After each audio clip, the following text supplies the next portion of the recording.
주님의 기도로 시작하겠습니다. 성부와 성자와 성령의 이름으로 아멘. 하늘에 계신 우리 아버지, 아버지의 나라가 오시며 아버지의 뜻이 하늘에서와 같이 땅에서도 이루어지소서. 오늘 저희에게 일용할 양식을 주시고 저희에게 잘못한 일을 저희가 용서하오니 저희 죄를 용서하시고 저희를 유혹에 빠지지 않게 하시고 악에서 구하소서. 아멘. 상주의 옥좌이신 동정 성모 마리아, 저희를 위하여 기도하소서. 성부와 성자와 성령의 이름으로 아멘. 참 예수님, 날씨가 많이 덥죠? 네. 더운데 이렇게 오셔서 감사를 드리고요. 식사는 하셨나요? 네. 저는 많이 먹으면 이 자리에 서서 정신이 혼미해질까봐 간단하게 먹고 왔습니다. 이따가 질문들을 좀 하시면 좋을 것 같아요. 질문하라고 하면은 쑥스러워서 이 질문을 하면 또 사람들이 웃지 않을까 이런 생각도 들어서 하시지 않는 경우가 많은데, 아무리 사소하고 남이 듣기에 웃기는 그런 질문이라 하더라도 그 질문에는 뭔가 다 담겨 있습니다. 그래서 이따가 1시간 정도 후에 질문을 평소에 궁금하신 거나 또는 오늘 강의를 들으시고 생각나는 거 이런 것이 있으면은 서슴지 마시고 질문을 해주시면 좋을 것 같습니다. 책이 슈모른 추기경과 다윈의 유쾌한 대화 이렇게 되어 있는데요. 유쾌하지는 않은 것 같아요. 다윈 하면 여러분 다 아시죠? 잘. 슈모른 추기경은요. 잘 부르시죠? 슈모른 추기경은 물론 이 책의 저자입니다. 저는 역자이고, 슈모른 추기경이 오시면 더 좋았을지도 모르겠지만, 아무튼 슈모른 추기경은 오스트리아 비엔나라고 하는 그 대교구의 교구장이신데요. 이분이 신학자로서도 꽤 유명하셔서 여러 가지 책들도 지으시고, 그래서 한국에 번역된 다른 책들도 있고, 또 카톨릭 교리에서 이것도 편집하시고, 그래서 서양, 그러니까 유럽에서는 꽤 유명하신 그런 분이십니다. 다윈은 그보다 더 유명하죠. 그보다 더 유명한데, 다윈 하면 진화론, 이렇게 여러분이 다 알고 계시고, 우리 신자들 머릿속에도 하느님을 창조주로 믿기는 하지만, 그래도 이 세상이 생명체가 진화되었다, 그게 더 맞다, 이렇게 생각하는 분들이 아마 대부분일 거예요. 그렇죠? 우리 머릿속에는 진화론이 맞는데, 교회에서 창조론을 가르치니까 할 수 없이 이것인가 저것인가 입장 유보 이 정도로 이렇게 입장을 가지고 계실 텐데요. 이 책에도 나오는데, 인류에게 트라우마, 3가지 트라우마를, 3대 트라우마를 안겨준 인물이 있다, 이런 이야기가 있습니다. 이 트라우마라는 말은 독일 말인데 요즘에는 이제 하도 일반화되어서 제가 설명을 굳이 하지 않더라도 다 아시겠죠? 그런데 인류에게 트라우마를 안긴 주요 3 인물이 있는데, 첫 번째 누구냐 하면은 코페르니쿠스라고도 그러고 갈릴레오라고도 하고 그러는데요. 한 500년 전까지 사람들이 잘 살고 있었어요. 아무 문제 없이. 그런데 갑자기 갈릴레오나 먼저 코페르니쿠스가 나타나서 이 코페르니쿠스는 폴란드의 신부님인데요. 그때까지는 지구가 우주의 중심이고 지구를 중심으로 태양이 돌고 있었다, 이렇게 다들 알고 편안하게 살고 있었는데, 갑자기 나타나서 뭐라고 그랬어요? 지동설. 그래가지고 지구가 태양을 돈다, 이렇게. 그래서 지구가 우주의 중심이 더 이상 아니게 되었다. 사실 우리 지구가 유럽 가려면 비행기 타고 10시간 이상 가야 되고, 저쪽 미국 쪽으로 가려고 해도 비행기 타고 10시간 넘게 가야 되잖아요. 지구가 얼마나 큰가 아직도 다 가보지 못한 데가 너무 많잖아요. 네, 그런데 이 우주가 얼마나 큰가, 이 우주가 얼마나 큰가 이렇게 말할 때 여러분 혹시 이런 성가 아시죠? 하늘의 별들을 누가 셀 수 있는가? 광변의 모래알 누가 셀 수 있는가? 이런 성가 아시잖아요? 그런데 하늘에 별이 많을까요? 바닷가에 모래알이 더 많을까요? 안 세봤으니까 모르시겠죠? 안 세봤으니까. 근데 하늘의 별은 과학자들이 추정을 해서 해놓은 게 있어요. 우리 지구가 속한 그 개를 태양계, 그래서 태양이 별이잖아요? 지구는 별이 아니고 태양이 별인데 이 태양이 속한 태양이 속한 은하계에 태양과 같은 별이 몇 개 있는가 하고 천체 물리학자들이 허블 만원경이나 이런 걸로 이렇게 측정해가지고 추정해 놓은 것이 있는데 뭐 전에는 2천억 개, 3천억 개 뭐 이때 그랬는데 지금은 뭐 1천억 개에서 최소 1천억 개에서 최대 5천억 개의 태양과 같은 별이 이 태양이 속한 그 은하에 있다 이렇게 말을 해요. 그런데 그런 은하들이 우주에 몇 개 있느냐? 그런 은하들이 또 뭐 2천억, 3천억 개 더 있다 이렇게 말합니다. 이거 곱하기 하면은 셀 수 있을까요? 네, 그래서 아마도 바닷가의 모래알보다 하늘에 별이 더 많을 것 같아요. 그런데 그런 많은 별 가운데 지구는 옛날에는 그전에는 지구가 중심이다 그랬는데 지금 말하자면은 우주가 축구공만 하다 그러면은 그 옆에 한 1m 떨어진 정도의 지구가 있다 그러면 지구는 초미세먼지보다는 안 보여요. 그 정도로. 그래서 지구가 얼마나 우주에서 보잘것없는 그런 별도 아니죠. 별에 따라붙어 있는 그런 행성인데 그걸 처음에 이제 코페르니쿠스, 갈릴레오.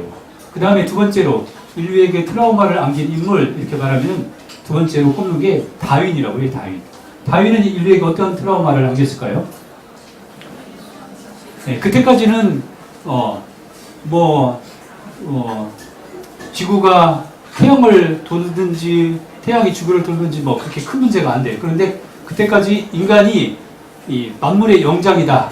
인간이 그래도 자연 안에서 최고의 존재다. 이렇게 믿고 살고 있었는데 갑자기 다윈이 나타나서 그거 아니야.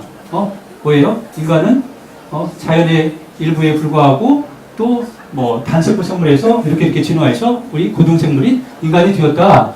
그러니까 뭐 인간이 별거 아니에요. 별거.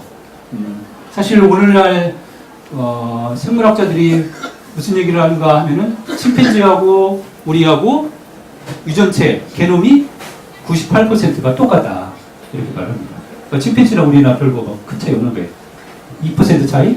2% 차이. 물론 2% 차이가 엄청난 결과를 가져왔다고도 할 수 있겠지만, 인간이 더 이상 우월한 존재도 만물의 영장도 아니다. 이렇게 이제 다윈 이후에. 그 다음에 또 세 번째 인류에게 트라우마를 안긴 세 번째 인물을 누구를 꼽는가 하면은 프로이드를 꼽습니다. 프로이드는 왜 그런가 하면은 그때까지는 인간이 내가 생각하고 내가 선택하고 내가 결정하는 것이 나를 움직이는 걸로 생각했어요. 그런데 갑자기 프로이드는 아니라고. 네가 모르는 것이 너를 움직이고 있다고. 그렇게 무의식이 이런 얘기를 해서 더 이상 이제 인간이 뭐 지구가 우주의 중심도 아니고 또 인간이 만물의 영장도 아니고 또 내가 나를 뭐 마음대로 할 수 있는 그런 존재도 아니고 이렇게 되어서 인간이 더 이상 뭐 행복하지도 품위 있는 존재도 아닌 게 되어버렸다. 이렇게 해서 이 세 사람을 가리켜서 인류에게 새 트라우마를 안긴 3대 인물이다. 이렇게 말을 합니다. 그 중에 이제 다윈이 문제네요. 다윈의 진화론이 문제인데요. 제가 며칠 전에 카톨릭 신문인가를 보니까 내일이 청소년 주일인데 청소년에게 권장하는 추천 도서 가운데 하나로 이 책을 소개해놨더라고요. 이 책을.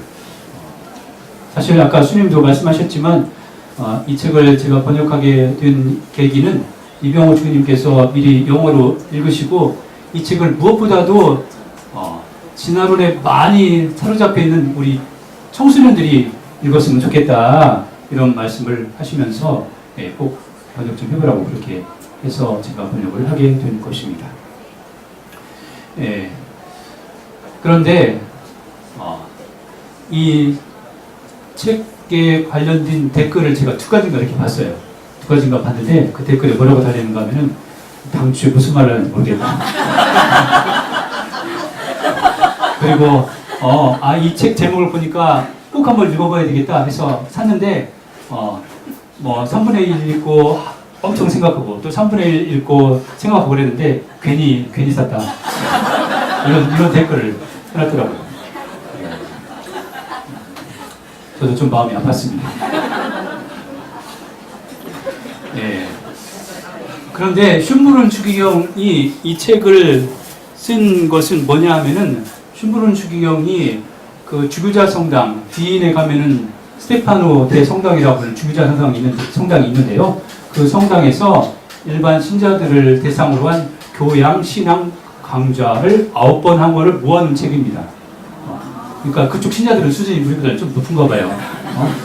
물론이겠죠. 2000년 그리스도교 역사 안에서 이 기반들이 다 철학이나 뭐 이런 것들이 다 이렇게 밑바탕에 깔려 있기 때문에 우리가 그 사람들한테 대해서 뭐 불교나 뭐 이런 얘기를 하면 그 사람들은 잘 모르고 우리는 잘 아는 것처럼 반대로 그 사람들은 그리스도교적인 세계관에 익숙해 있기 때문에 뭐 이런 이야기를 해도 그렇게 뭐 어렵지는 않은 것 같은데 한편으로 아쉬운 것은 슌부른 추기경이 신학자이기 때문에 조금 어렵게는 좀 풀어서 신자들한테 좀 풀어서 이야기하면 좋은데 그냥 이 말 하면 다 전제하고 알아듣겠거니 하고 이렇게 강좌를 열어서 이 내용이 조금 어렵기는 합니다.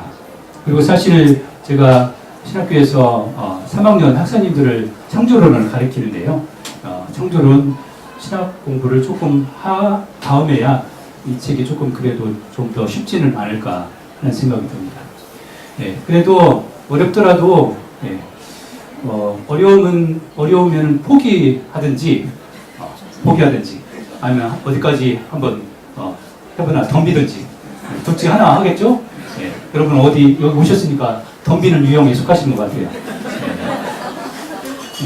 아무튼 그래도 뭐 요즘에는 인터넷이 조금 발달을 해서 말하자면은 제가 번역을 할 때도 엔트로피라는 말이 여기 나와 있는데 엔트로피가 무슨 말인가 저 처음 들었어요.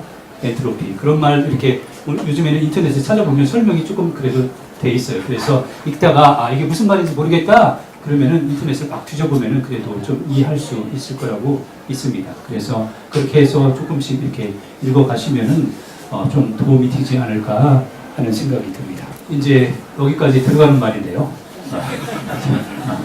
이제 본격적으로 무슨 말을 해야 될까 고민을 사실 했는데 쉽게 한다고 해서 제 말이 더 어려워지면 안 되잖아요.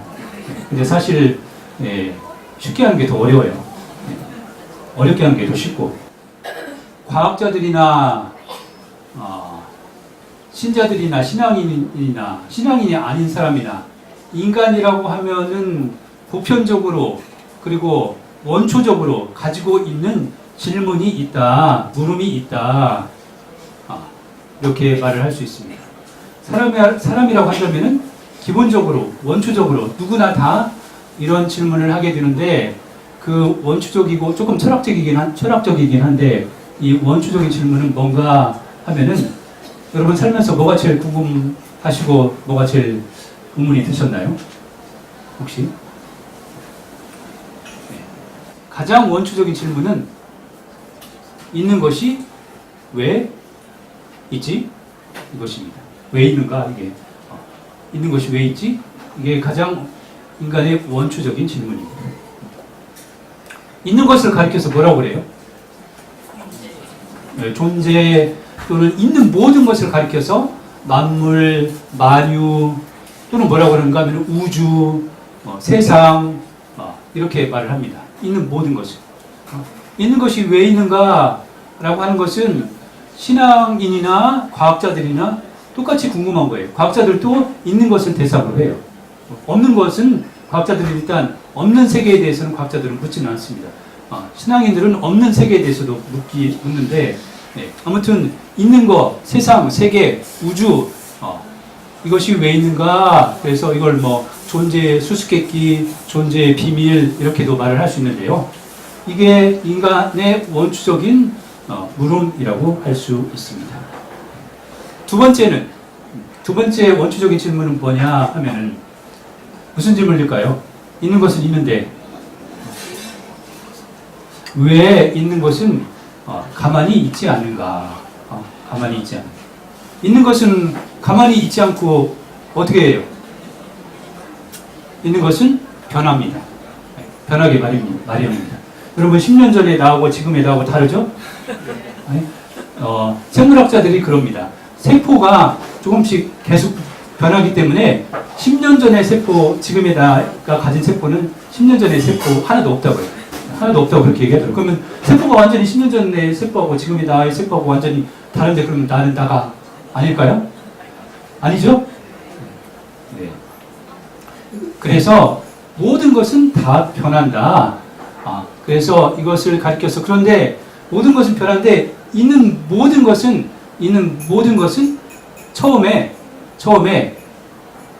처음부터 있었어요? 나는 처음부터 있었던가요? 지금 내가 있는 것은 없었던 때가 있었는데 있었던 것이 시작을 했죠. 네. 그러니까 없었던 때가 있었다. 생겨난 것이다. 과학자들은 이 우주도 생겨났다고 해요. 우주도 처음에 없었는데 이 우주가 생겨나서 지금 이 우주의 나이가 얼마인지 아시나요? 우주 나이가? 네. 138억 년이라고 말을 합니다. 한 5, 6년 전에는 과학자들이 137억 년이라고 그랬는데 그 사이에 1억 년이 늘어났어요. 계산을 다시 해보니까 138억 년이래요. 아무튼 그래 140억 년 정도 이렇게 됐다고 과학자들이 말을 합니다. 그러니까 140억 년 전에는 이 우주가 있었다고요? 없었다고요? 없었어요. 그러니까 세상은 다 있잖아요. 어떻게든 뭐 제 각각으로 다 있는데 있는 모든 것은 생겨난 것이에요. 생겨난 것은 변해요. 생겨난 것은 그런데 생겨났다는 말은 없었던 때가 있었다는 얘기예요. 없었던 때가 있었기 때문에 생겨났기 때문에 마지막에는 또 어떻게 돼요? 없어져요. 네. 여러분 나중에 없어질 거죠? 예, 이제 이것은 이제 종말론인데 종말론.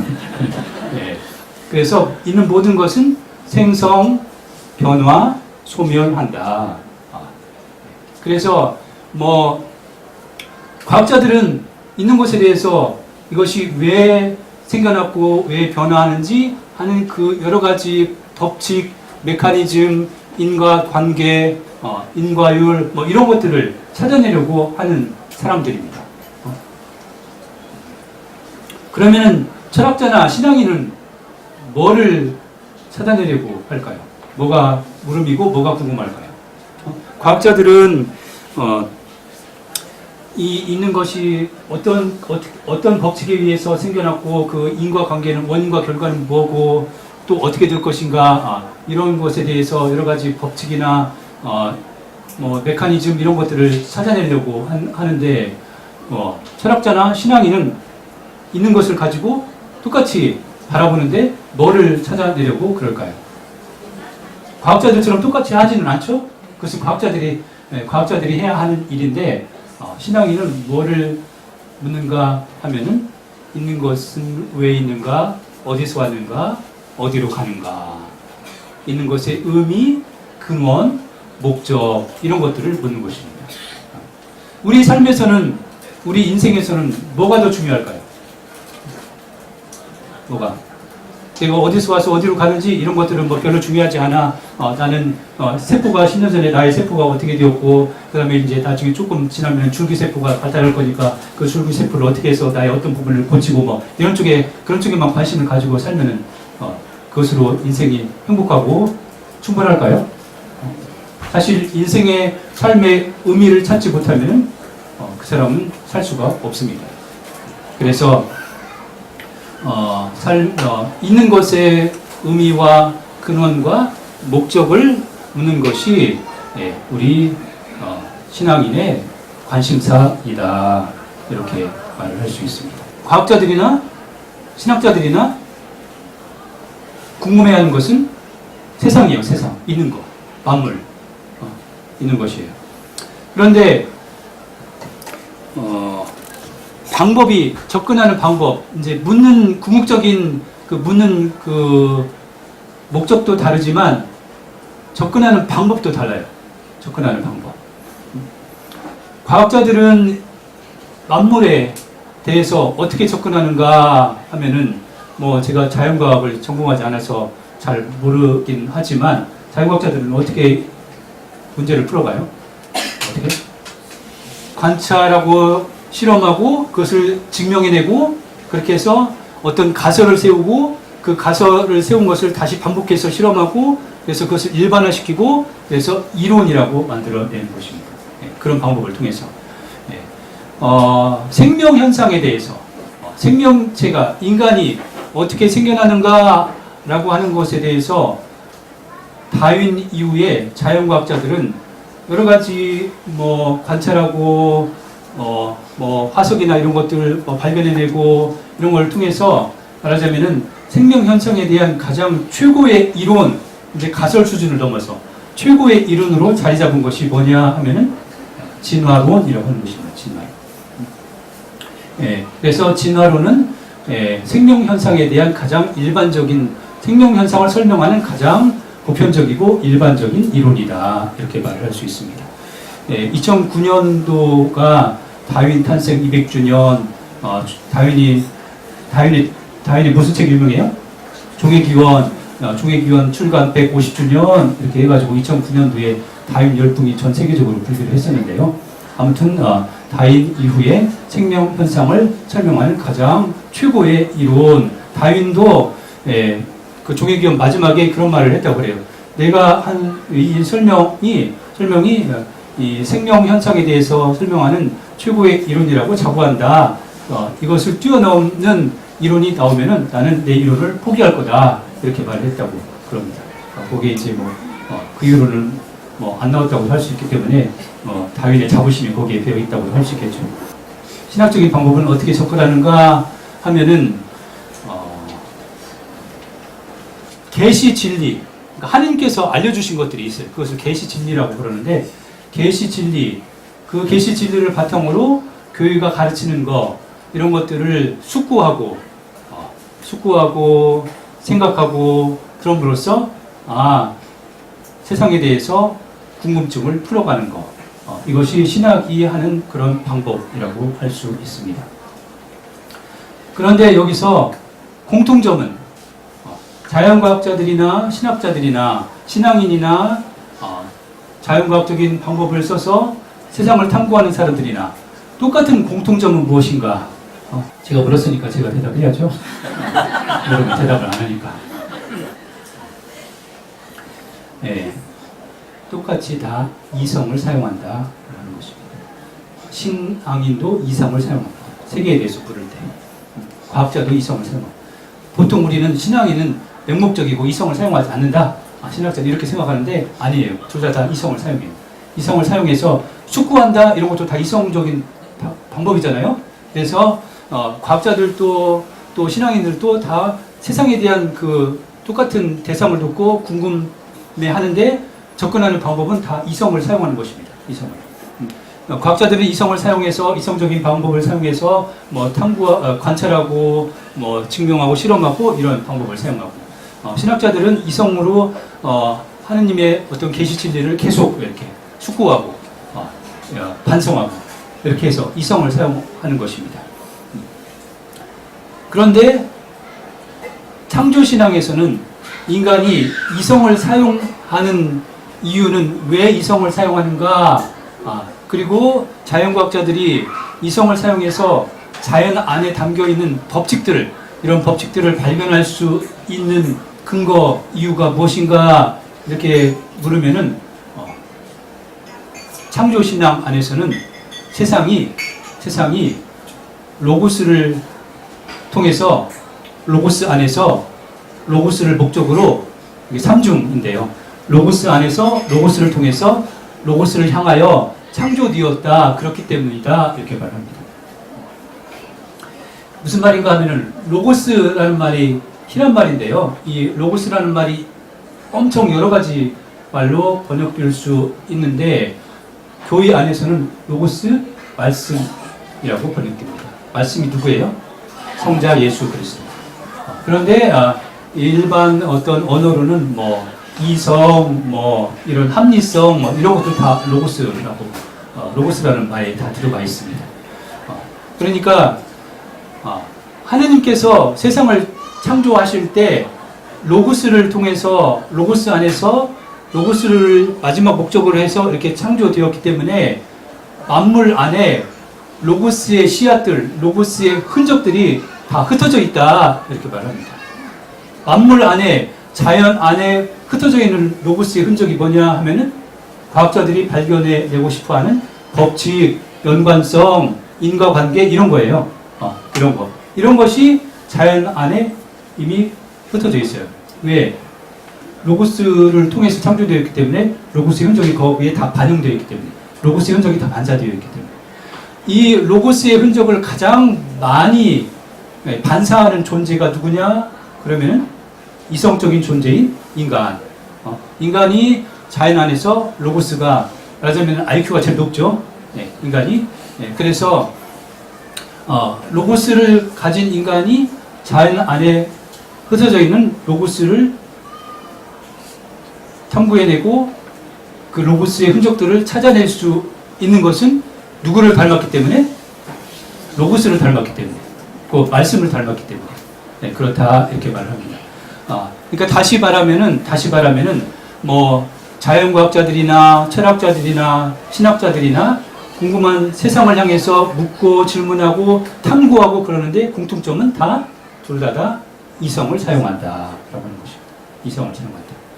그러니까 신앙은 맹목적인 것이 아닙니다. 일단 이성을 사용해요. 그런데 이성을 사용해서 묻고 질문하고 답을 찾다가 어느 정도 가면은 갈림길이 나와요. 갈림길이.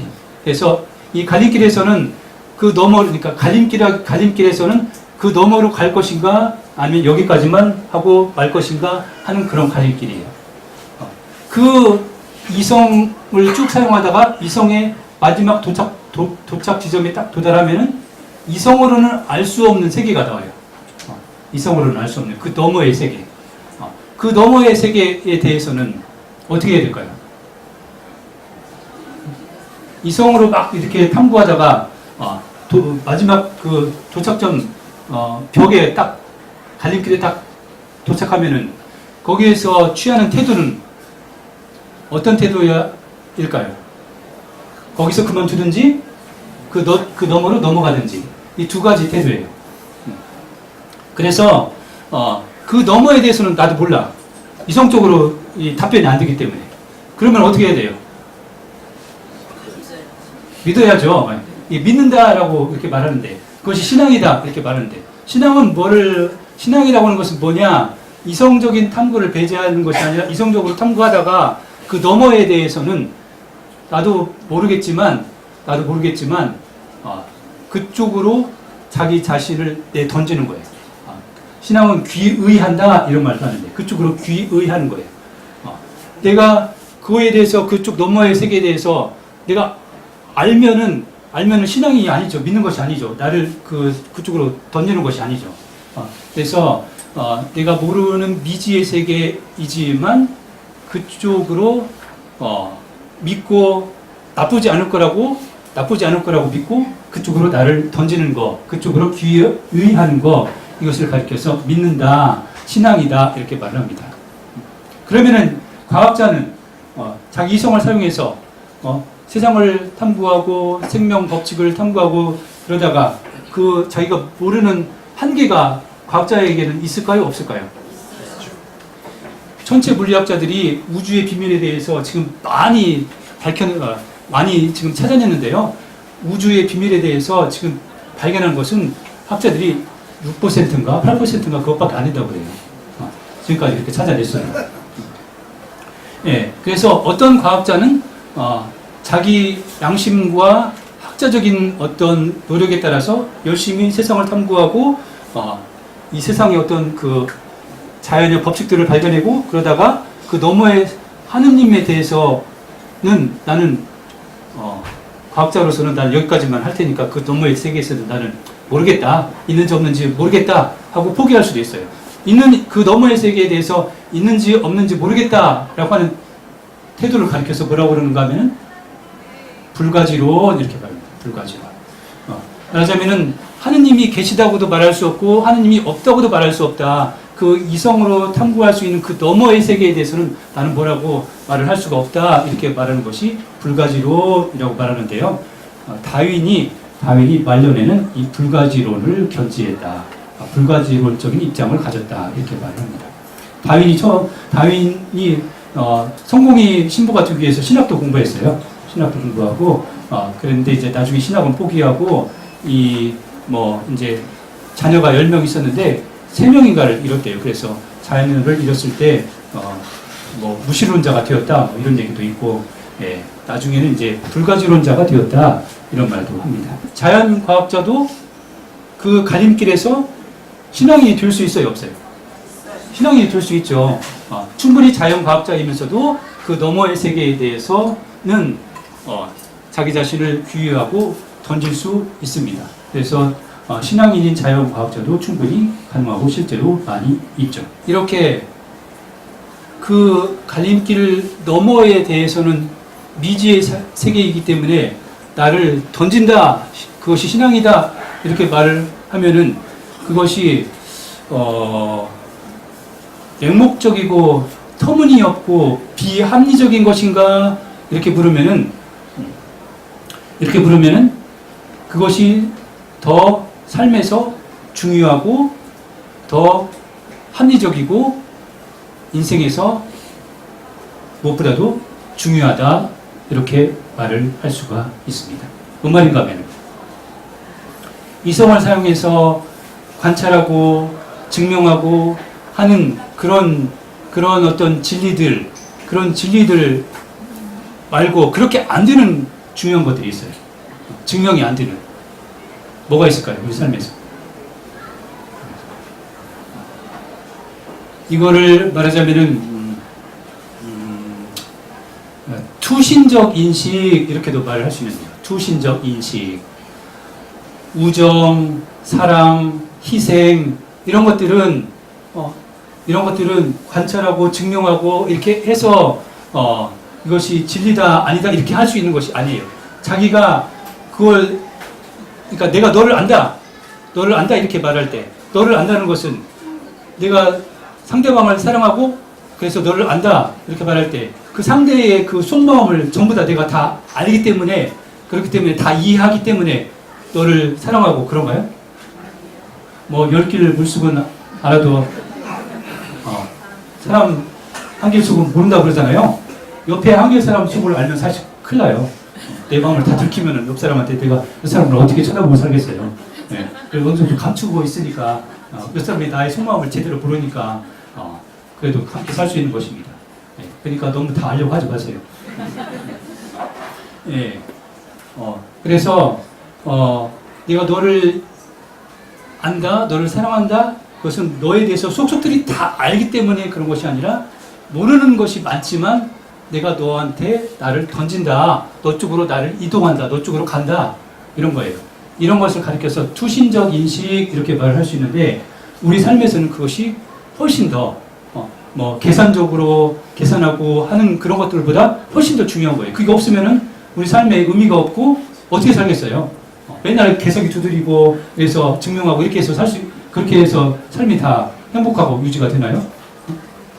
그와 마찬가지로 우리 삶에서 우정, 희생, 헌신, 사랑 이런 것이 훨씬 더 중요한 것처럼 보이지 않지만 중요한 것처럼 신앙도 믿음도 그 너머 이성적인 탐구 그 너머의 세계로 나를 이렇게 던지는 그런 것이기 때문에 그것이 훨씬 더 합리적인 것이다. 사실은 합리적인 것이다. 이렇게 말을 합니다. 예, 자 지금까지 한 이야기는 있는 것, 만물, 세상에 대해서 어떤 식으로 접근하는 것이 있는가, 자연과학적인 태도와 접근 방법, 그 다음에 철학적이고 신학적인 접근 방법과 태도, 이런 이야기를 했습니다. 그리고 무엇이 더 중요한가, 이런 얘기를 했습니다. 이에 덧붙여서 이런 말을 할 수 있습니다. 우주 만물에 대해서 접근하는 통로는 물음을 던지고 왜 있지, 어디서 와서 어디로 가지 하는 이런 물음들을 던지고 접근하는 통로는 지금은 현대에는 자연과학적인 통로가 아주 중요해졌지만 그거 말고도 여러 가지 통로들이 많다. 그러니까 철학적인 통로도 있고 신학적인 통로도 있고 또는 문학적이고 시적인 통로도 있다. 이렇게 말할 수 있습니다. 예를 들면은 여러분이 여러분 별 보고 사시나요? 별? 도시에서는 별이 안 보이죠? 예, 저는 이제 사는 곳이 광주 신학교인데 촌에 있어요. 산기슭에. 예, 그래서 별을 많이 볼 수 있습니다. 예, 별을 보면은 밤하늘의 별을 보고 자연과학적인 태도로 그 별에 접근하는 것은 어떤 식이냐 하면은 이를테면은 저거는 수금지와 붙으면 우리 잘 알잖아요. 이렇게 하고 그 다음에 저 별은 뭐 지금 여기서부터 몇 억광년이 떨어져 있고 저 별의 이름은 무엇이고 뭐 이런 식 그 다음에 뭐 과학자들이 무슨 천체 만원경으로 이렇게 그런 것이 이제 밤하늘의 별을 바라보는 자연과학적인 태도라고 말을 할 수 있습니다. 그런데 문학적이고 시적인 그런 접근의 통로는 저 별은 나의 별, 저 별은 너의 별 이렇게 하는 것입니다. 저 별은 나의 별, 저 별은 너의 별. 그리고 저 별을 따다가 내가 너한테 줄게. 이렇게 하는 것입니다. 저 별을 따다가 너한테 주는 게 가능해요? 가능해요? 가능하죠. 가능합니다. 문학적이고 시적인 통로로는 가능한 거예요. 그런데 자연과학적인 통로 그거 말도 안 되죠. 거기 거기까지 갈 수 있는 살아서 갈 수 있는 우주선도 없고 우주선을 타고 갔다고 하더라도 그 별을 끄집고 올 수가 있겠어요? 그런데 사람들은 저 별은 나의 별, 저 별은 너의 별, 저 별을 따다가 내가 너한테 줄게. 저는 그럴 사람이 없어서 혼자 살고 있습니다. 예, 우리 삶에서는 뭐가 더 중요해요? 우리 삶에서는 자연과학자들이 우주에 무슨 암흑 물질을 발견했네, 무슨 소립자를 발견했네 하는 것은 자연과학자들한테 맡기면 돼요. 그 사람들을 밥 먹고 맨날 그 일만 하도록 맡기면 돼요. 그리고 그 사람들이 하는 것의 설명에 대해서 우주가 이렇구나 이렇게 하고 받아들이면 됩니다. 교회나 신학도 자연과학에 대해서 그것이 하느님 신앙에 위배되기 때문에 그걸 못하게 결코 막지 않습니다. 사실 자연과학이 우주를 탐구하게 된 것은 신학 덕분이다 이렇게도 말을 합니다. 신학이 없었으면은 자연과학자들이 이성을 사용해서 우주 만물을 탐구하는 길이 열리지 않았을 거다 이렇게 말도 합니다. 이걸 이제 슌브른 추기경이 책에서도 이야기해놨는데요. 창세기의 이야기는 창세기 첫 번째 이야기는 하느님께서 6일 동안 세상을 창조하는 이야기잖아요. 근데 그 이야기는 자연과학적인 설명이 아니에요.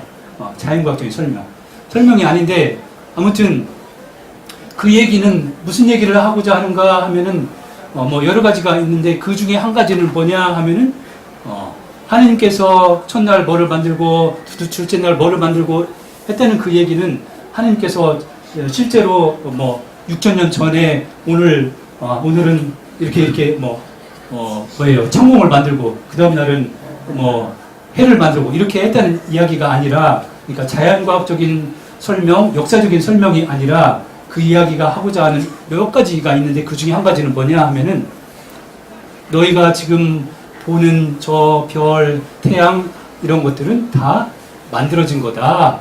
곧 신적인 존재가 아니다. 사람들이 그때까지 지금도 여전히 그러지만 당산나무 섬기고 우주에 별 섬기고 이런 거 있잖아요. 그런데 그런 거 다 신적인 어떤 그런 것이 아니고 하느님이 만든 피조물에 불과하다. 그래서 이것을 가리켜서 탈주술화, 탈신화화 이렇게 말합니다. 그런 얘기를 이제 슌프론 추경이 하셨는데요. 그러니까 그 전까지는 말하자면 사람들이 자연의 어떤 그 위대한 힘이 신과 같다 이렇게 하면은 그 신은 어떻게 해야 돼요? 신적인 존재는 떠받들고 제사 드리고 그래야지 그것을 뭐 이렇게 분석하고 탐구하고 그렇게 돼요? 안 되죠. 그러니까 이렇게 창세기가 벌써 계몽의 첫 주자다. 계몽의 첫 주자다 이런 말도 합니다. 그러니까 이 너희가 신처럼 떠받드는 그런 것들이 그냥 피조물에 불과하기 때문에 그렇기 때문에 과학자들이 그것을 탐구하고 하는 길이 열렸다. 이렇게 말합니다. 그러니까 자연과학이 이성을 사용해서 만물을 탐구하게 된 것은 신학 덕분이다. 이렇게도 말합니다. 오늘날에는 점점 더 우주에 대해서 자연과학이 설명을 많이 하게 되어 가고 있잖아요. 그래서 요즘에 이제 뇌에 대해서 자연과학이 관심을 많이 가지고 있는데 생명 자체에 대해서도 말하자면은 생명의 신비에 대해서도 자연과학이 점점 더 자기 영역으로 끌어들여서 이것을 설명할 수 있다 이렇게 이제 그런 추세로 가고 있어요.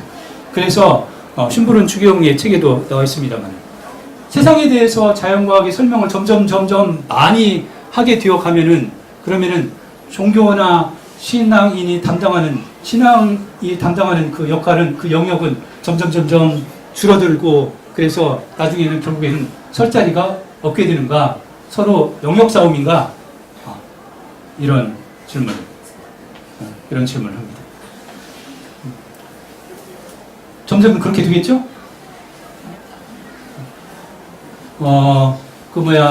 여기 책에도 나옵니다만 라플라스라고 하는 유명한 수학자가 있는가 봐요. 나폴레옹이 라플라스라는 수학자한테 당신이 그렇게 유명한 어떤 가설들, 이론들을 정립하고 있는데 당신의 그 가설 안에는 신이 들어갈 자리가 없느냐 이렇게 물어보니까 라플라스가 폐하 저에게는 그런 신이라는 가설 따위는 저한테 필요 없습니다. 이렇게 말했대요.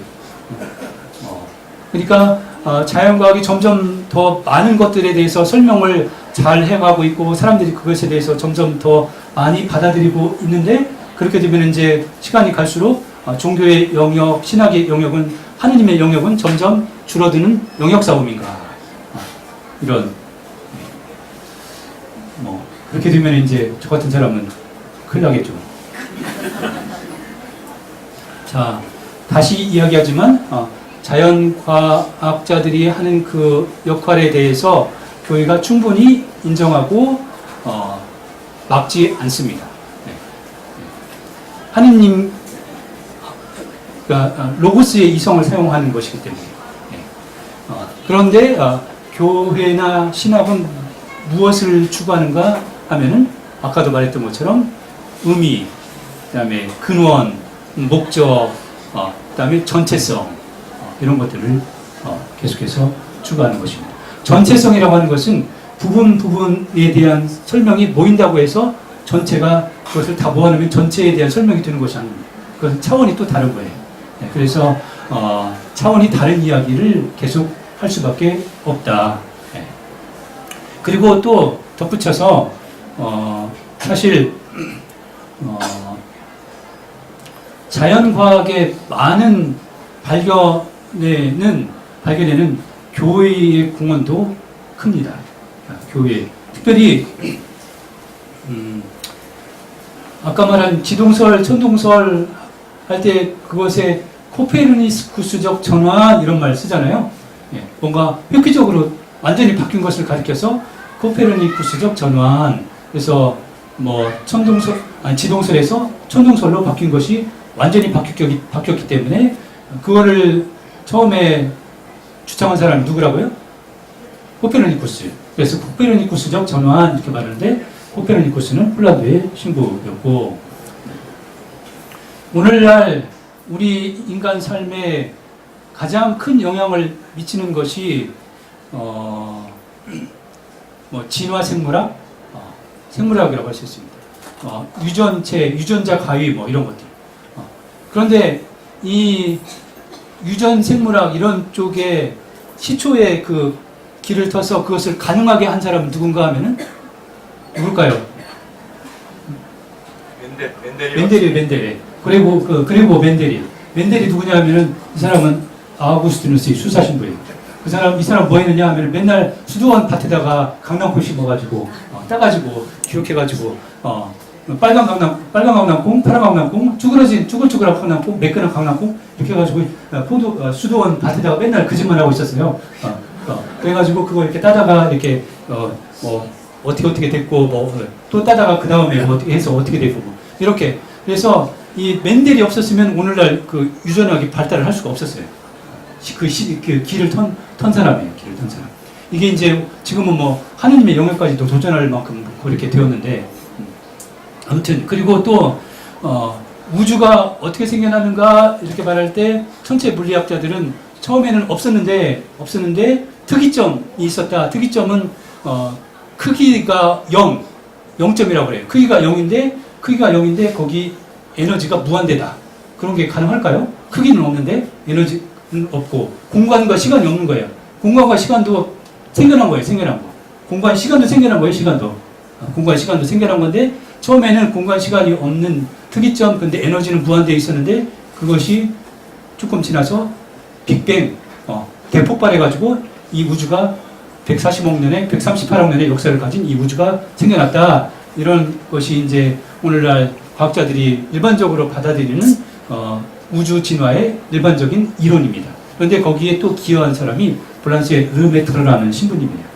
종교와 과학이 서로 등지고 서로 배척하고 싸운다 이런 생각들은 사실 그냥 사람들이 그냥 어디서 많이 듣고 그냥 한 얘기지 사실은 아닙니다. 우주를 그러면 제대로 이해하려면은 어떻게 해야 되는가? 우주를 이해하려면 여러 통로가 있는데 이것을 슌푸른 주기경이 2개의 사다리에 올라가서 봐야 된다 이렇게 말했어요. 2개의 사다리. 사다리 하나로만은 안 된다.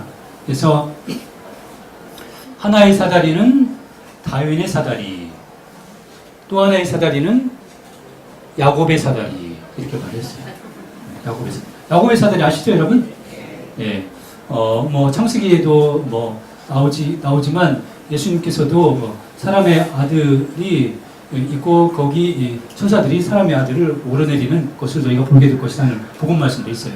그러니까 창세기에서는 야곱이 꿈을 꿨는데 천사들이 하늘에서 오르내리고 있었다 그런 이야기가 창세기에 나오죠. 복음서에도 이제 예수님이 하신 말씀이 나와요. 그러니까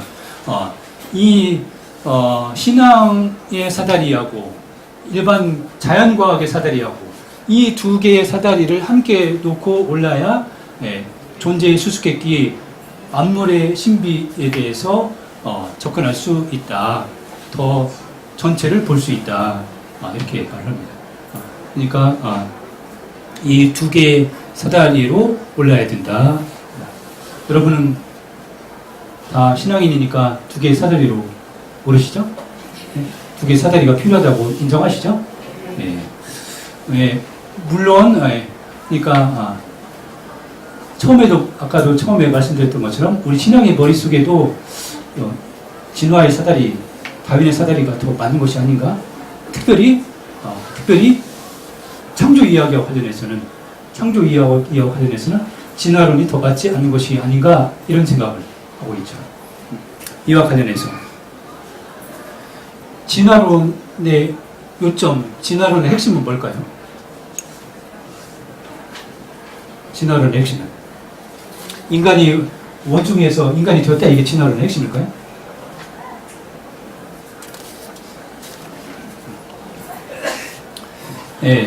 진화론의 핵심은 뭐 제가 수업에 필요해서도 일반 인문학 서적을 읽었는데요.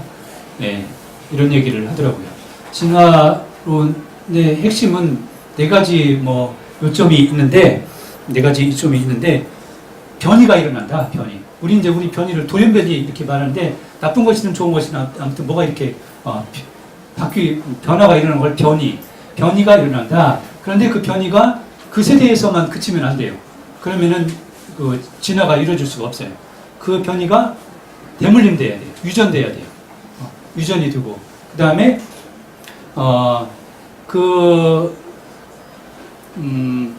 자원이 환경이 한정이 되어 있어요. 한계가 있어요. 한계가 있는데 거기에서 이제 한계에 대해서 자연 선택. 어떤 것들은 살아남고 어떤 것들은 도태되고 이게 이제 진화론의 핵심이라고 그럽니다. 예. 진화론이 말하고자 하는 바는 뭘까요? 이 이야기를 통해서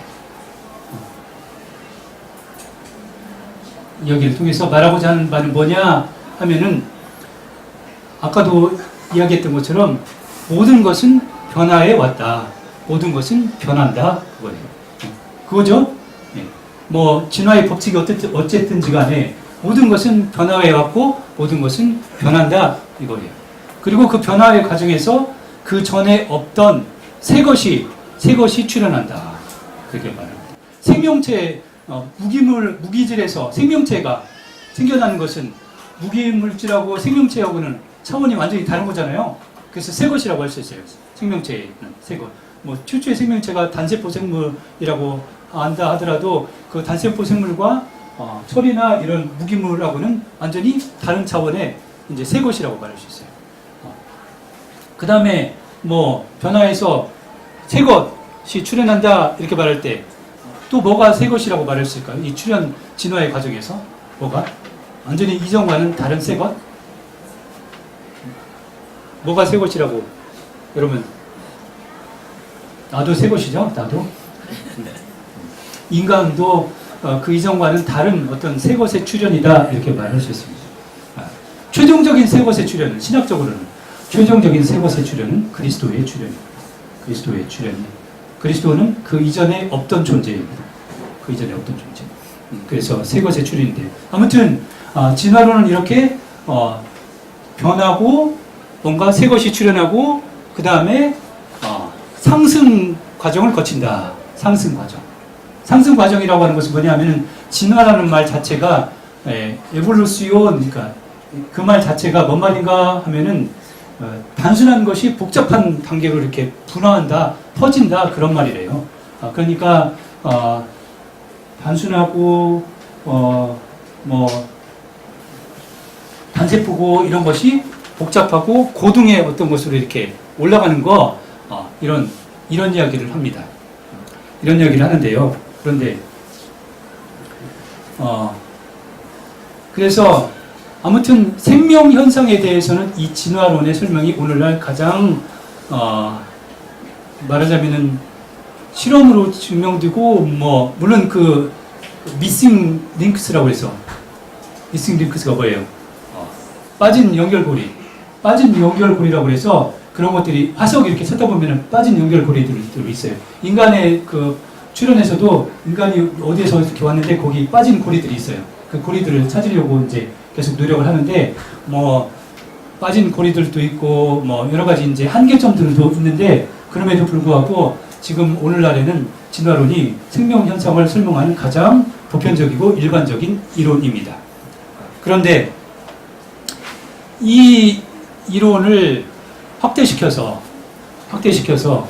모든 설명에 다 갖다 붙이는 거 이걸 가리켜서 뭐 진화주의 또는 다윈주의 이렇게 말을 할 수 있는데요. 이것에 대해서 슌브르충이 엄청 책에서 비판해놨어요. 왜 비판해놨는가 하면은 그런 태도는 그러니까 다윈주의나 진화주의나 이런 것은 엄밀한 이성적이고 과학적인 태도가 아니라 그냥 세계관적인 태도다. 뭔 말인가 하면은 그것은 이데올로기다. 이데올로기가 여러분 뭔지 아시나요? 이데올로기가? 제가 신학생 때 유명한 철학 교수 신부님이 정달용 신부님이 계셨는데요. 그분이 이데올로기가 뭔가 정의를 내려주셨는데 그것을 아직도 저는 기억하고 있습니다. 이데올로기는 뭐냐? 부분을 바라보는 설명을 전체에 다 적용하는 것이 이데올로기다. 이렇게 말하셨죠. 그러니까 진화론이라고 하는 것은 어떤 부분에 관한 진리예요. 어떤 부분에 관한 진리. 그런데 이것을 모든 것에 다 적용해서 여기에도 그대로 적용하고 저기에도 적용하고 이렇게 하는 그런 자세를 가리켜서 다윈주의, 진화주의다. 그래서 이런 태도는 엄밀한 과학적인 태도가 아니다. 그런 태도는 좀 버려야 된다. 이런 얘기를 많이 해놓고 있어요. 그러니까 그것은 진화론이라고 하는 과학적인 태도에서 극단으로 옆으로 더 나간 거겠죠. 나간 거. 그래서 많은 사람들이 모든 설명에 오늘날 물론 진화론이 뭐 생물학이나 뭐 무슨 학문이나 많은 학문에 엄청난 영향을 미치고 있다고 그래요. 그럼에도 불구하고 그것은 전체에 대한 최종적인 설명이 아니다. 전체에 대한 최종적인 설명이라고 주장을 하면은 그것은 이데올로기다. 이렇게 할 수가 있습니다. 제발 그렇게 좀 하지 마라 하고 슌베르트 주경이 계속 말을 하고 있습니다. 자, 그 다음에 있는 것에 대한 신학적인 설명은 말하자면은 어떻게 이 있는 것이 생겨나는가 라고 하는 그 설명은 신학에서는 창조론 또는 더 정확히 말하면 창조신앙 이렇게 말할 수 있습니다. 그런데 이 창조론, 창조신앙에서도 한쪽으로 더 나간 극단의 어떤 주장들이 있어요. 그런 극단의 주장들은 예를 들면 뭔가 슌베르트 주경이 책에서도 언급을 해놓고 있는데요. 여러분 혹시 창조과학 이런 말 들어보셨나요? 창조과학, 크리에이션 사이언스, 한국에도 창조과학회가 있어요. 창조과학회에서 그리고 책 낸 것들이 있어요. 그래서 창조과학회에서 낸 책들은 뭐냐? 성경에 나오는 6일 동안의 책이 엄밀한 과학적인 역사적인 사실이다. 그래서 진화론 이런 것들은 그 한계들, 미싱 링크스 이런 거 있기 때문에 그거 진짜가 아니다. 그리고 뭐 탄소 방사성 측정 이런 것들 해보면은 성경의 이야기가 진짜 이야기다. 이렇게 그래서 창조론을 과학적인 것이라고 주장하는 그것이 이제 카톨릭에는 별로 없고요. 개신교를 주축으로 한 미국에서 건너온 것인데 미국에서는 창조론도 학교에서 가르쳐야 된다라고 하는 그런 주장하는 사람들이 있잖아요. 네, 그런 것처럼 이제 그런 어떤 주장을 가리켜서 창조과학회 뭐 이렇게 말합니다. 그런 극단의 주장들이 있는데 그런 것 중에 또 하나가 뭐가 있느냐 하면은 ID라고 그래서요. ID 인텔리전트 디자인 이렇게 해서 지적 설계 이런 이야기가 있습니다. 이런 거 처음 들어보시죠? 지적 설계 이게 이제 책에 나옵니다. 이런 것도 아까 제가 말씀드린 것처럼 인터넷에 찾아보면 좀 나올 수 있을 것 같은데요. 한때는 슌베르트 주경이 뉴욕 타임스에 글을 하나 실었는데 그 글의 내용이 지적 설계를 주장하는 듯한 그런 글이어서 엄청 비판을 받았어요. 근데 이 지적 설계는 뭐냐 하면은 19세기의 자연신학에서 나온 주장인데 윌리엄 페일이라고 하는 사람이 영국의 신학자인데 그 사람이 주장한 것인데 그 당시는 시계가 아주 고난도의 공학이 필요한 그런 기계잖아요. 공학이. 그래서 시계와 같이 복잡한 물건이 있는데 그 물건이 있으려면은 그게 우연히 저절로 생겨난 것이 아니라 그 시계를 설계한 시계공이 있을 거다. 시계공이 있다. 그러니까 시계공이 있기 때문에 그 시계라고 하는 이 복잡한 물건이 있는 것이다. 이런 식으로 설명을 하면서 인간이라고 하는 복잡한 존재, 고등의 존재가 있으려면은 이 인간을 말하자면 설계한 어떤 그보다 더 어떤 고등의 지적인 존재가 있어야 된다. 이렇게 주장을 한 것입니다. 그러니까 말하자면은 하느님이 그런 존재여서 차원이 다른 그런 존재여서 인간이라고 하는 이 복잡하고 고등한 생명체를 설계한 것이다. 그래서 그렇게 해야만 인간이라고 하는 존재를 설명할 수 있다. 이렇게 주장을 한 것입니다. 이게 왜 문제가 있어요? 이런 주장을 조롱조로 말한 사람이 만들어진 신 리처드 도킨스라고 하는 사람 있잖아요. 그 사람이 하느님이 말하자면 그런 시계공이었다고 한다면은 그런 존재는 눈먼 시계공에 속한다. 이렇게 말합니다. 눈먼 시계공. 왜냐면은 만들려면 제대로 좀 만들지. 나를 봐요, 나. 리콜할 거 많잖아요, 리콜할 거. 나를 보면 리콜할 거, 여러분, 나 자신의 리콜할 거 뭘 리콜하고 싶어요? IQ? 머리? 뭘 리콜하고 싶어요? 하느님이 그런 존재라고 한다면 좀 잘 좀 만들지. 잘 좀 만들지. 이런 반론이 가능한 것입니다. 그리고 이런 주장은 무슨 주장과 맞닿아 있는가 하면은 여기 책에 보면 이신론, 데이즘이라고 하는 이신론이 있는데요. 이신론이라는 말도 어려운데 우리가 정통신앙은 창조의 하느님이 정통신앙이에요. 근데 이신론은 뭐냐 하면은 하느님이 처음에는 창조는 했어. 창조는 했는데 그 다음부터는 관여를 안 해. 관여를 안 해. 관여하면은 하느님이 관여한다 그러면 무슨 곤란한 문제가 생기는가 하면은 곤란한 문제는 일단 기본적으로 내가 곤란한 존재고 그다음에 세상이 이렇게 부조리하고 제멋대로이고 엉망진창인데 하느님이 처음에 만들어 놓기만 하고 그 다음부터는 관여를 안 했으면은 하느님한테 책임을 안 돌려도 돼. 그것을 가르쳐서 이신론이라고 해요. 이신론. 그러니까 하느님이 처음에는 만들어 놓고 그 다음에는 관여를 안 한다 이거예요. 그러면 정통 창조신앙은 뭐예요? 관여한다는 거겠죠? 관여하는데 어떻게 관여하는가 이것이 이제 문제예요. 이것에 대해서는 지속적인 창조, 첫 창조만 하는 것이 아니라 지속적인 창조, 섭리 이런 이제 설명이 들어갑니다. 이것에 대해서는 여러분이 책을 읽어보셔야 되는데 이것에 대해서는 아무튼 설명하자기 또 길고요. 아무튼 자 한쪽은 그러니까 창조과학회, 지적 설계, 이런 극단의 주장들이 있습니다. 그렇다면은 만물에 대한 올바른 신앙인의 입장은 뭐냐 이렇게 물으면은 뭐라고 대답을 해야 되겠어요?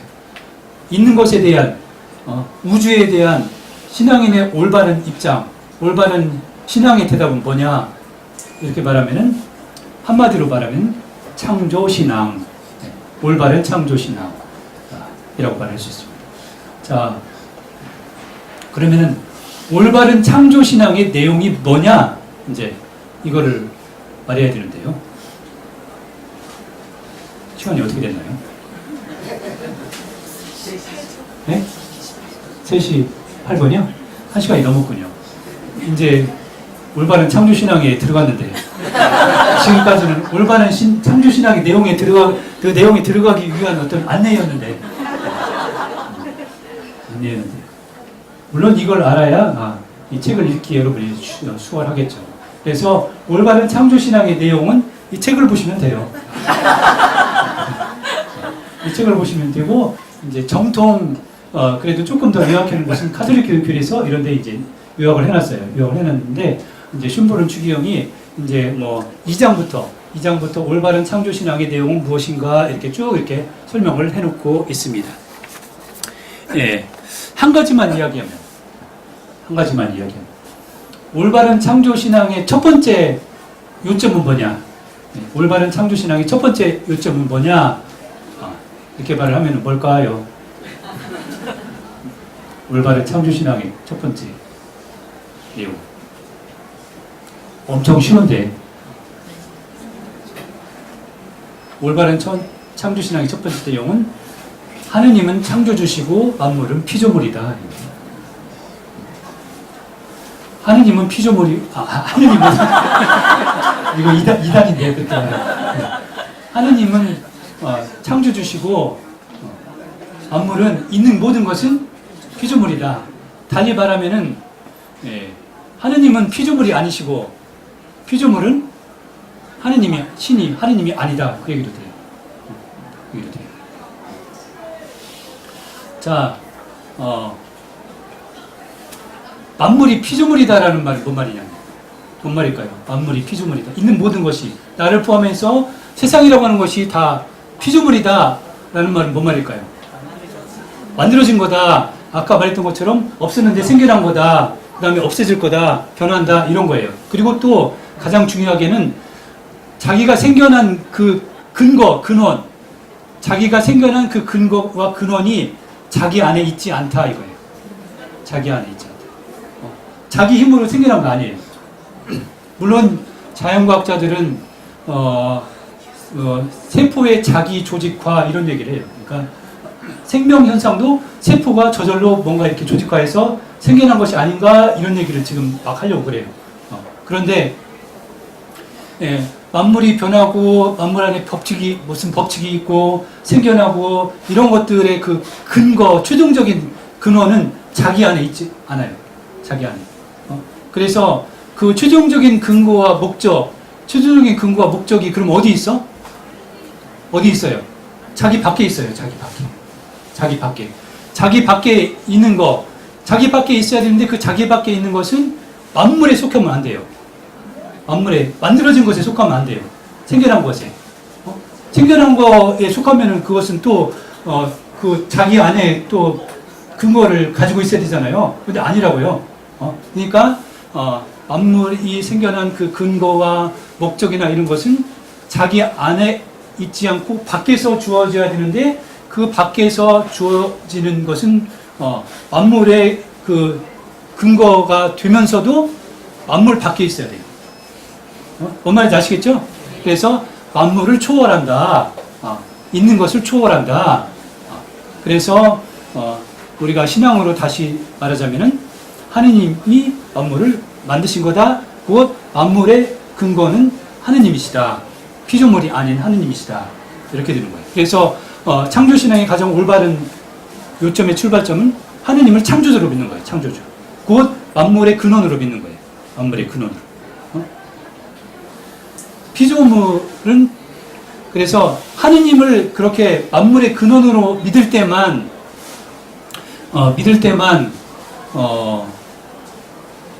이 피조물 가운데 어떤 것을 절대화시켜서 또는 신격화시켜서 그릇된 귤로 빠지지 않을 수 있다. 이렇게 말을 할 수 있습니다. 예, 하느님이 창조주시다 이렇게 말할 때 거기에 따라오는 이제 여러 가지 신앙의 내용들이 있어요. 무에서 창조하셨다. 창조한다라는 것은 없는 것에서 있는 것을 생겨나는 거기 때문에 하느님에게만 창조라는 말을 엄밀하게 쓸 수 있다. 인간도 창조적이라고 말할 수 있지만 인간이 창조적이라고 말할 때 그것은 있는 뭔가를 변형시키는 것이기 때문에 없는 거에서 만들어내지는 않는다. 그래서 엄밀한 의미에서 창조는 하느님에게만 쓴다. 이것이 이제 성경에서는 히브리 말로 바란다, 바라다, 바라 이렇게 바라 이런 말을 쓰기도 하고 하느님은 왜 세상을 창조하셨는가? 당신의 자유로 사랑하기 때문에 그다음에 왜 창조하셨는가? 창조의 목적은 무엇인가? 하느님의 영광이다. 이런 여러 가지 설명들이 있어요. 이런 여러 가지 설명들이 있고 만물은 피조물이다. 피조물은 하느님께 그래서 종속한다. 피조물은 다양성을 지니고 있다. 이런 여러 가지 것들이 있습니다. 그런 것들에 대해서는 여러분들이 2장부터 2, 3, 4, 5, 6, 7, 8, 9장은 요약 이렇게 해서 한번 읽어보시기 바랍니다. 좀 어렵다고 그러는데요. 마무리로 오늘날 하느님을 창조주로 믿는 신앙인에게는 생태 문제 이런 것들 그래서 소비나 이런 것들을 이렇게 경님의 찬미하여라에 따라서 그런 생태주의적인 삶을 살아야 된다라고 하는 것이 중요한 문제입니다. 그리고 이제 최종적으로 제가 강조하고 싶은 것은 뭐냐 하면은 하느님을 창조주로 믿는다, 창조주 하느님을 믿는다라고 하는 것이 우리 삶에 무슨 결정적인 의미를 가지는가, 무슨 의미인가 이렇게 물으면은 하느님이 창조주다라고 하는 것은 하느님은 말하자면 창세기의 이야기, 세상을 창조하고 하느님께서 보시니 좋았다 그랬잖아요. 그래서 하느님이 나를 향해서 어떻게 말씀하시는가 하면은 하느님이 나를 사랑한다라는 말은 무슨 말인가 하면은 하느님이 나를 사랑한다라고 하는 것은 무슨 말인가 하면 사랑의 가장 기본적인 본질은 뭐냐 하면은 내가 있는 것이 기쁘고 좋다라고 한다고 그럽니다. 하나님께서 우리의 존재를 긍정하시고 기뻐하신다. 네가 있는 것이 기쁘고 좋다. 그래서 하느님을 창조주로 믿는다라고 하는 것은 하느님이 나의 존재를 긍정하시고 기뻐하신다. 그런 하나님을 믿는다라고 하는 것입니다. 그런 하나님을 믿는다라고 하는 것은 하느님은 나의 존재를 긍정하시고 기뻐하시는데 어디까지 기뻐하시고 긍정하시는가 하면은 한계가 없어요. 한계가. 하느님의 충실성은 한계가. 내가 죽더라도 죽음 넘어서까지 내가 뭐 어떤 사람이든지 간에 네가 있는 것 그 자체를 나는 기뻐하고 긍정한다라고 하는 것이 하느님의 사랑이라고 그럽니다. 하느님은 우리를 향해서 그런 사랑을 가지고 계시고 그런 하느님 사랑의 충실성은 죽음 넘어서에까지 그치지 않는다. 우리가 하느님을 창조주로 믿는다라고 하는 것은 그런 하느님을 믿는다라고 하는 것입니다. 그래서 흔히 이 하느님의 사랑에 가장 반대되는 것, 가장 역행하는 것이 뭐냐 하면은 뭘까요? 나는 네가 있는 것이 꼴도 보기 싫어. 꺼져버려. 내 눈앞에서 사라져버려. 이런 말이 하느님 사랑의 긍정, 나의 존재에 대한 긍정, 이게 사랑인데 그거하고 가장 반대되는 거예요. 가장 반대되는 거. 그래서 여러분이 하느님을 창조주로 믿는다라고 하는 것이 현실적으로 얼마나 결정적인 결과를 가져오는 문제인가 라고 하는 것을 마음에 새겨 주셨으면 좋겠다. 이렇게 말씀을 드리면서 마무리하겠습니다. 감사합니다.